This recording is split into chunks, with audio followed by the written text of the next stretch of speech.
செல்வம் செல்வம் நிமிர்ந்த நன்னடையும் நேர்கொண்ட பார்வையும் விசுவாசமும் டேர்டெவில்ஸும் எங்கே? டேய் அஜித் படம் ஏதாவது ஒன்று புதுசா அப்டேட் வந்துட்டா போதுமே உடனே அஜித் ஃபேனா மாறிடுவே. அந்த பொண்ணு என்ன வேணான்னு சொல்லிட்டா. நீ ஐடியா கொடுத்து ப்ரப்போஸ் பண்ணனே ஒரு பொண்ணு அவ என்ன வேணான்னு சொல்லிட்டா. பெண்கள் வருவார்கள் போவார்கள் துடைத்து எரி. தொடச்சு எரிஞ்சிட்டாங்க வெளியே போக சொல்லிட்டா. ஆனந்தா ஒரு புது தரித்திரம் ஒரு சரித்திரம் ஒன்று உருவாயிருக்கு. என்ன சரித்திரம்னு கேட்க மாட்டாயா? ஏன் ரத்த சரித்திரம்னு? டேய் நானே கடுப்புல இருக்கேன்டா. நமக்கென்ற ஒரு சமுதாயம் ஒன்று உருவாயிருக்கு. அது மொரட்டு சிங்கிள் சமுதாயம். அதுல சாய பேங்கரோட ஓஎஸ்டி இருக்கு, வேறொரு கையோட பாட்டு இருக்கு.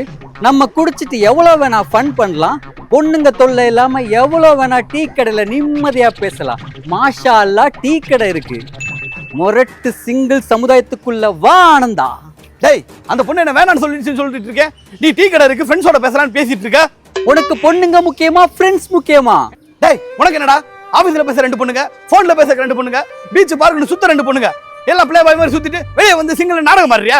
எனக்காவது ஒரு பொண்ணு கூட லவ் பண்ண முடியும்னு ஃபீல் பண்ணிருக்கியா? ஒரு மெசேஜ்க்கு ரிப்ளைக்காக 2 வாரம் காத்திருந்திருக்கியா? மொத்தத்துல லவ்வே பண்ணாம மத்தவங்க லவ் பண்றத பார்த்து வயிறு எரிஞ்சிருக்கியா? மனதை தொட்டு விட்டாய் நண்பா. போடா. நான் ஒன்னு சொல்லட்டுமா? என்ன? ஒன்னு. டேய் நீ பேசுனது மோகன்லால் மாதிரி இல்ல, ஆக்டர் லால் மாதிரி இருக்கு. இவர் அப்படியே பிரகாஷ்ராஜ் அறுத்து தள்ளிட்டாரு. ஆனந்தா நீ மட்டும் கமிட்டான என்னைய சாப்பிட்டுருவ. டேய் ஒன்ன சாப்பிடுறதுக்கு நான் கேனிபலிஸ்டாடா. நீ எல்லாம் இருக்க வரைக்கும் நான் கமிட் ஆக முடியாதுடா. போடா. மனதை தொட்டு விட்டாய் நண்பா. செருப்பால் அடிப்படா ஒண்ணு. நான் வெளியே வந்து சிங்கிள் நாடகம் மாறியா?